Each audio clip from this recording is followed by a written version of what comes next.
Salut, c'est Cyril de Web de Fou, j'espère que tu vas bien. Aujourd'hui on se retrouve pour un nouveau podcast pour voir ensemble s'il vaut mieux faire du contenu de masse ou du contenu de qualité sur YouTube. On va répondre à ça, on va se donner quelques exemples, on va en discuter ensemble et je vais te donner mon avis sur le sujet. Ok, avant ça tu connais le truc, tu cliques sur le bouton s'abonner, tu vas dans la description, il y a un lien, ça s'appelle rejoins mes contacts privés. Tu cliques dessus, tu mets ton email et tous les matins, tu reçois un podcast à forte valeur ajoutée avec des informations qui vont changer ta vie et ton business, crois-moi.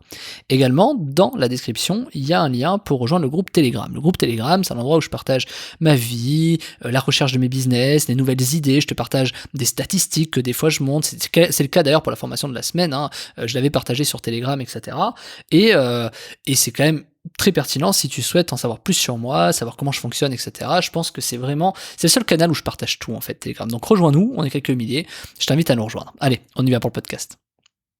Alors, si tu me suis depuis quelques années, ou peut-être t'es là depuis pas longtemps et peut-être tu sais comment je fonctionne, moi je suis quelqu'un de la masse. Bon, alors ça veut pas dire que je vais être d'accord avec ce que je vais dire, ça c'est parce que je suis un peu taré envers moi-même, mais c'est surtout pour t'expliquer que ça dépend les objectifs. C'est-à-dire que la masse ou la qualité, ce sont deux choses qui marchent très bien en fonction de l'objectif que t'as. Moi par exemple, j'ai pas mal de chaînes YouTube depuis un an, je me suis consacré à ce sujet depuis un an, j'ai dû en créer 200 à peu près, un peu moins, enfin 150, et sur les 150, il doit m'en rester 20 aujourd'hui qui sont hyper actifs, qui marchent très bien.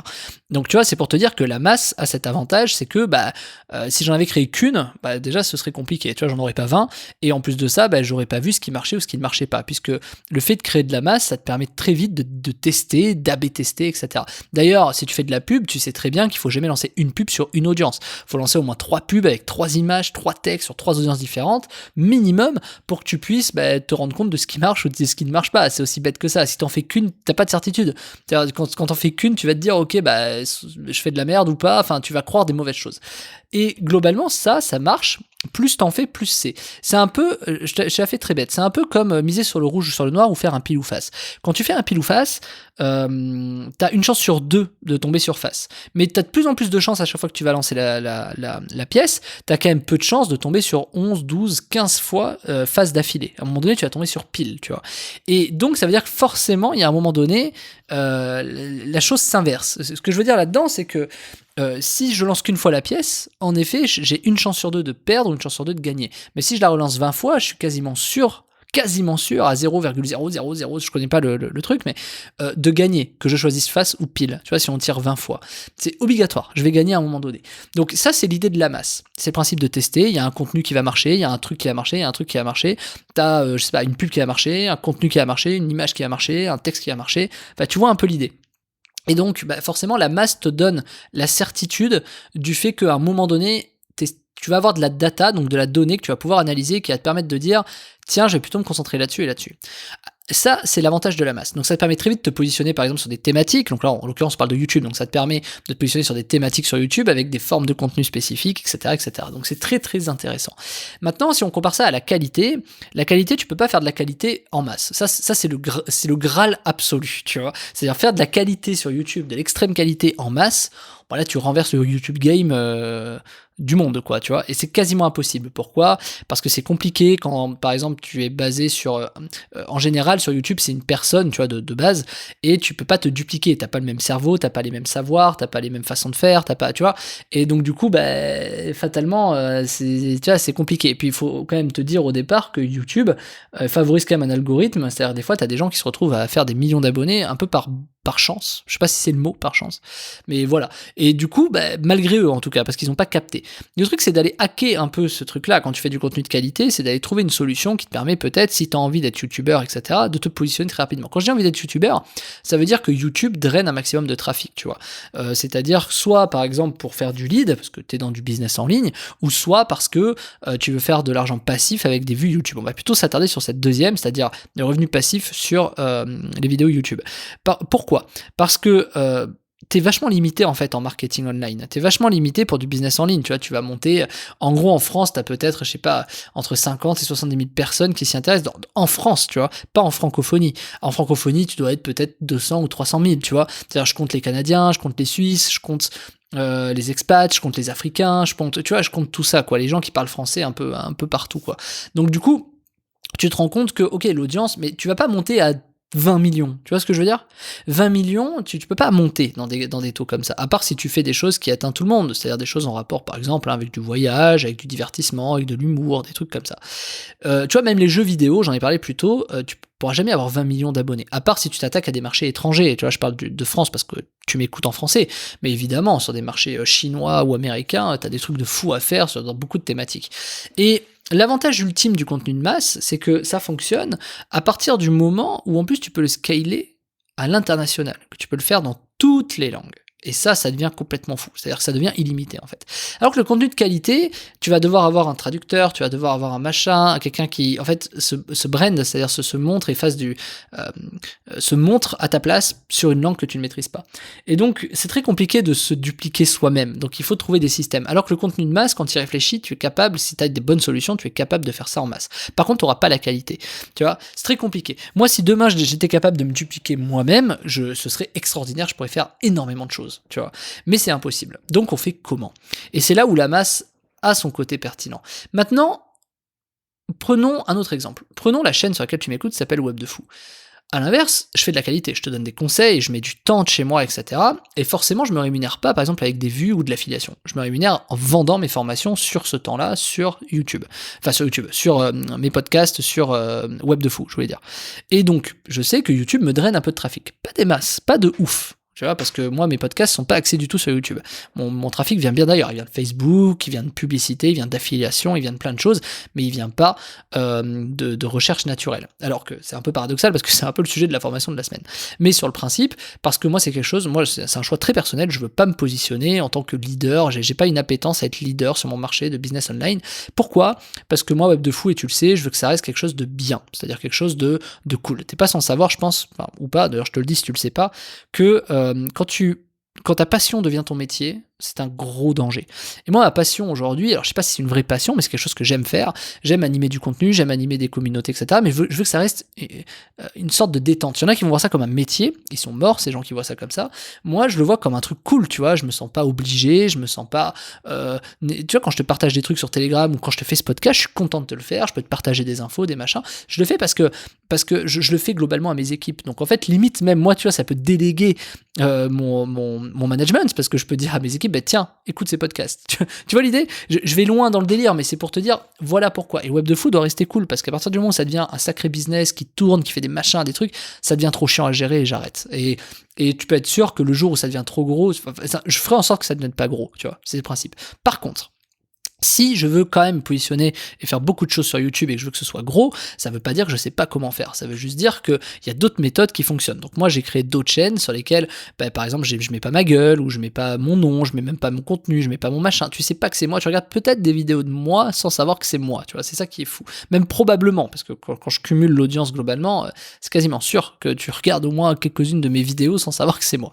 Et je te dis ça parce que finalement, l'intérêt principal quand tu montes pas ta gueule et que tu fais pas du contenu de qualité, c'est de te rémunérer sur des choses qui vont être pas de ton ressort. Donc on peut parler d'affiliation, on peut parler de génération de leads, on peut parler de plein de choses, de publicité sur YouTube, donc ce qu'on appelle AdSense. Tu vois, le but c'est de te rémunérer comme ça. Ça va pas être de vendre ton produit. Et c'est quelque chose que je veux vraiment mettre en avant parce que c'est deux stratégies différentes. Tu vois, la stratégie que je t'apprends cette semaine sur YouTube, elle marche dans les deux cas, mais elle est quand même plus adaptée si t'as pas envie de montrer ta gueule. Pourquoi? Parce que si tu commences à drainer beaucoup de trafic, il y a un gros danger qui t'attend. Le danger, c'est que ton trafic soit pas forcément extrêmement qualifié. Ton danger, c'est que les gens, t'attirent un peu des gens qui soient pas forcément de bonnes intentions, tu vois. Alors que le fait d'avoir une petite audience, ça te permet d'avoir des gens très très filtrés. Et moi, c'est mon cas, de gens qui restent, qui sont dédiés au business, qui restent là parce que c'est pertinent pour qui tu es, alors que si tu draines du trafic qui est pas forcément hyper qualitatif mais qui te fait du vu, du coup tu vas te retrouver avec beaucoup plus d'emmerdes, tu vas gérer beaucoup plus de SAV, tu vas te retrouver avec des haters, et tu vois, c'est pas des trucs que tu as envie de gérer, je pense, voilà. Alors que si tu montes pas ta gueule et que t'as pas ton contenu de qualité, que tu fais du contenu de masse et que tu serais meilleur en affiliation, tu t'en fous que les gens râlent ou fassent des haters, t'en as rien à foutre, tant qu'ils achètent, tant qu'ils cliquent sur le lien, comme tant qu'ils cliquent pour acheter, tu vois, même si c'est pas ton produit, que c'est de l'affiliation.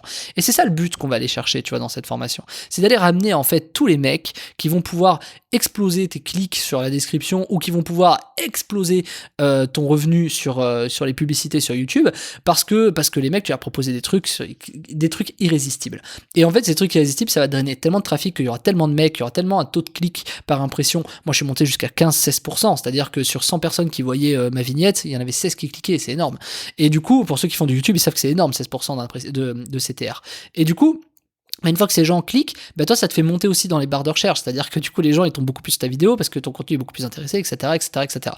Et donc, finalement, c'est une machine infernale, le bordel. Parce que plus tu vas le créer derrière, plus tu vas avoir des taux de clics énormes, plus tu vas avoir des machins, plus tu vas te retrouver à avoir, en fait, de plus en plus de vues, et c'est comme ça que ça monte. Moi, ça a été certifié et prouvé sur tes chaînes. Ma chaîne la plus intéressante a mis 1 an à monter à 32 millions de vues et à 200 et quelques mille abonnés. Donc, du coup, forcément, ça devient très intéressant. Tu vois, à chaque fois que tu sors une vidéo, tu fais du vu, tu fais du machin.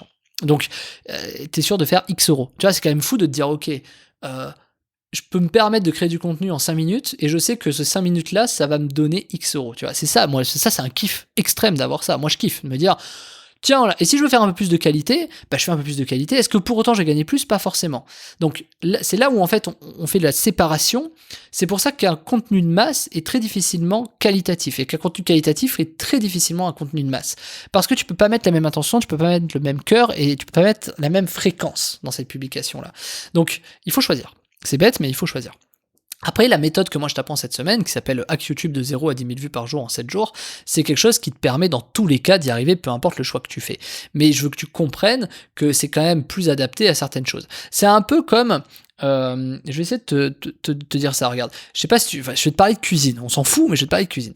Tu peux, moi c'est con, mais tu vois, je fais des lasagnes avec de la pâte à lasagne. Mais tu peux faire des lasagnes avec des aubergines, ça peut paraître bête, mais voilà. Et donc du coup, tu vois, est-ce que c'est plus adapté? Parce que, disons que de base, on a l'impression qu'il faut peut-être plus avoir de la pâte à lasagne pour faire des lasagnes, mais en fait, tu peux avoir beaucoup d'autres choses. Est-ce que pour autant, c'est parfaitement adapté? Ça va dépendre de ton objectif. Est-ce que tu veux perdre du poids parce que tu veux moins de glucides? Est-ce que machin? Est-ce que truc, tu vois? Moi, c'est quelque chose que je peux pas présumer. Et donc sur YouTube, c'est exactement ça. C'est-à-dire, moi, la méthode, elle marche peu importe ce que tu veux faire, mais il faut quand même que tu aies un objectif clair dessiné. Et cet objectif, même si tu l'as pas, tu peux le définir, parce que dans la formation, je t'aide à le définir pour que tu puisses y arriver. Donc finalement, il y a aucun problème. Tu vois, j'ai pris le temps, je t'ai fait 26 vidéos dans cette formation. Elle dure quelques heures, la formation. Je me fous pas de ta gueule, tu vois ce que je veux dire. C'est énorme le contenu qu'il y a et la valeur de dingue que je te délivre dedans pour une raison simple. Et là, c'est pas du tout pour te vendre le truc, c'est parce que j'en suis moi-même convaincu, parce que je l'ai montré à mes associés, mes salariés, et j'ai vu comment ils ont réagi derrière.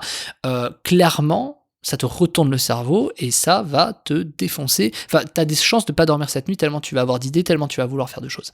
Et c'est ça l'esprit que je veux donner. Pourquoi? Parce que quand tu vas faire, il va se passer des choses. Tu vas commencer à capter. Et je pense que cette formation permettra de faire naître probablement, peut-être toi qui m'écoutes, peut-être de nouvelles personnes qui vont gagner beaucoup d'argent grâce à YouTube. Et c'est quand même le but. Parce que moi, en 1 an, être capable de générer 80 000 euros juste sur des revenus de publicité YouTube, juste sur des revenus de publicité YouTube, alors que moi, j'y connaissais rien à YouTube, tout simplement parce que j'ai appliqué cette méthode, ouais, il y a de quoi se poser quand même des questions. Tu vois, c'est-à-dire, tu te dis, ouais, alors moi, ça changera pas ma vie, parce que moi, j'ai d'autres activités et je fais d'autres choses, mais sur le principe, moi, ça me donne beaucoup plus d'argent pour investir sur des projets, des machins, enfin, pour moi, c'est une niche à investissement, quoi. Mais moi, ça me regarde, peut-être que toi, t'en vivras, peut-être que toi, ce sera une diversification de ta société, peut-être que toi, ça t'apprendra des choses et tu t'en serviras pour répliquer ça sur d'autres réseaux sociaux, parce que ça marche évidemment sur d'autres réseaux sociaux, et donc, ça marche sur des réseaux sociaux, pardon, parce que YouTube, pour moi, est un peu un réseau social, et tout ça pour te dire que finalement, cette méthode, elle est extraordinaire à partir du moment où, tu l'as entre les mains, quoi. Après, il suffit juste de l'appliquer, et même ça, j'ai réussi à te le rendre extrêmement facile, ok? Donc, bref, cette formation, si tu veux la voir, elle est en description, elle s'appelle Hack YouTube de 0 à 10 000 vues par jour en 7 jours, et tu vois tout dedans, tu vois comment passer de 0 à 10 000 vues en 7 jours, tu vois comment, quel type de contenu il faut que tu aies, quel type de contenu tu dois créer, est-ce que comment tu fais pour que ce soit extrêmement rapide, comment est-ce que tu fais pour scaler, je te donne le système pour dupliquer le système, tu vois, il y a tout, en fait. Comment j'ai fait pour raisonner, pour arriver à cette idée, comment je t'amène à faire la même chose, je te montre en live comment, je te montre plus de 10 ou 15, je sais même plus combien il y en a, de thématiques, d'idées différentes qui marchent, qui fonctionnent, pourquoi ça fonctionne, on voit ensemble les stratégies, les choses simples à faire, et en plus c'est accessible pour tout le monde, donc c'est quand même un truc de fou. C'est-à-dire, tu peux pas ne pas y arriver avec cette méthode, en fait, c'est quasiment impossible. Donc je te laisse voir ça, le lien est dans la description, ça s'appelle Hack YouTube de 0 à 10 000 vues par jour en 7 jours, tu arrives sur une page de commande, tu mets les informations, tu cliques sur le gros bouton rouge, accéder à la formation, et puis on se rejoint de l'autre côté. À tout de suite dans la formation.